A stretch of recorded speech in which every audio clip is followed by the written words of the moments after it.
Okay, so imagine this. April 2025, Dhaka University. Not a typical campus art show, right? But suddenly, there it is, a map. Not just any map, but one that redraws an entire chunk of South Asia. We're talking about a greater Bangladesh, a vision or maybe a delusion that just rips through the established borders, swallowing up huge parts of India's northeast, West Bengal, bits of Bihar, Jharkhand, Odisha, and even Myanmar's Arakan region.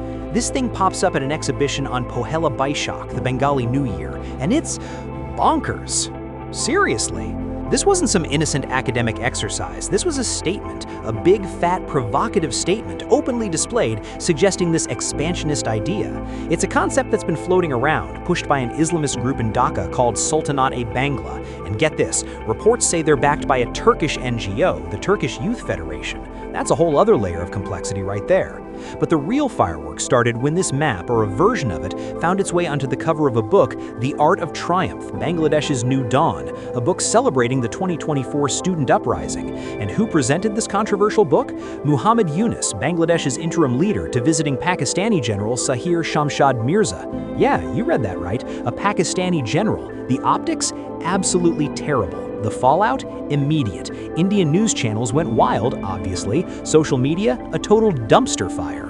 Now, Dhaka officially tried to play it down, saying the map was completely false and imaginary, just student graffiti from the 2024 uprising, symbolic, not cartographic. But come on, the fact that it appeared, the timing, the group associated with it, and then its appearance in an official gift, this is not just some accidental doodle. This is a reflection of something much deeper, much uglier, brewing beneath the surface of Bangladesh-India relations in 2025. What we're seeing right now in December 2025 is the culmination of a deep-seated ideological war. This isn't just about a map, it's about two fundamentally incompatible visions of Bangladesh. One, a secular Bengali nationalist republic historically aligned with India, the other, an Islamic pro-Pakistan New Medina-style project.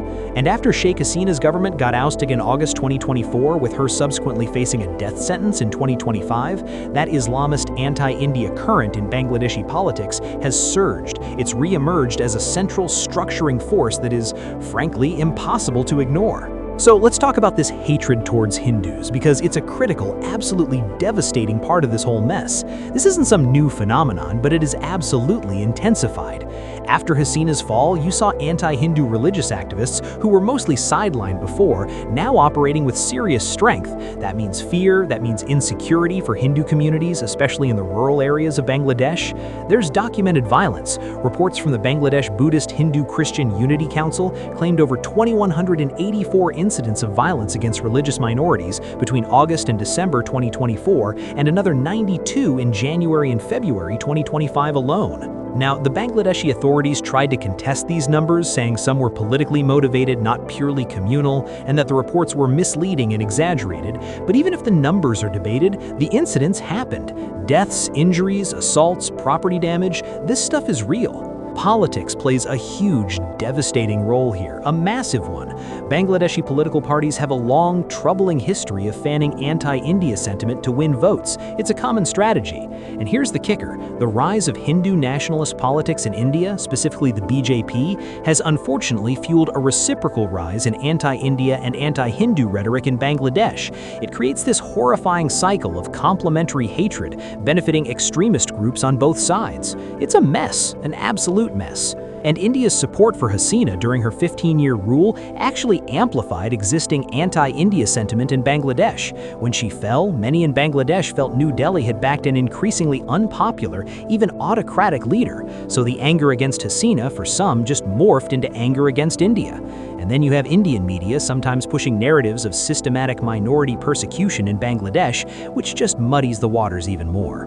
But back to the map and the big question. Why on earth would Bangladesh, or at least certain elements within it, want to take India's 7 sister states, Arunachal Pradesh, Assam, Manipur, Meghalaya, Mizoram, Nagaland, and Tripura?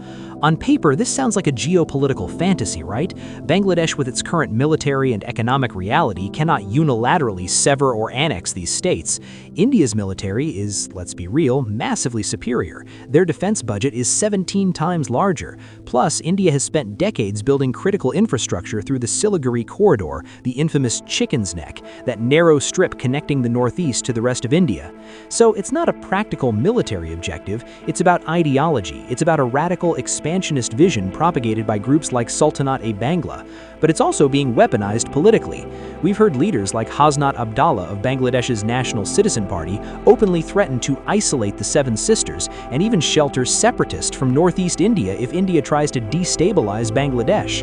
That's a chilling statement, a direct, explicit threat, openly talking about hurting India. This isn't just some fringe idea whispered in dark corners. It's part of a broader strategic pivot for Bangladesh, openly courting Pakistan, China, and Turkey. They're looking for new regional axes, potentially at India's expense. And the public sentiment in Bangladesh, according to foreign affairs experts, is that certain elements actively want to hurt India. They see India as a condescending hegemon, an exploitive neighbor.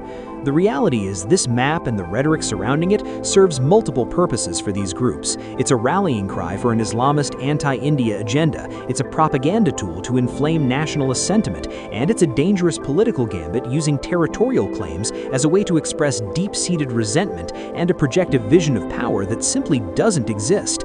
It's a mistake, a monumental geopolitical mistake, fanning flames that could absolutely consume the region. The consequences of this kind of propaganda, they are catastrophic.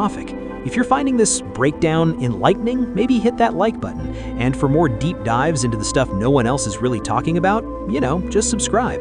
But here's the thing, while Bangladesh's government officially denies the map's legitimacy, while they fact-check and claim no evidence of groups like Sultanate-e-Bangla operating within the country, the damage is done. The map appeared, the message was sent, and India, meanwhile, is closely monitoring these developments, taking all necessary measures to safeguard its national interests. This isn't just a map, it's a stark reminder of the volatile mix of politics, propaganda, and deeply rooted historical grievances threatening to destabilize an entire region. And in December 2025, that threat feels more real than ever.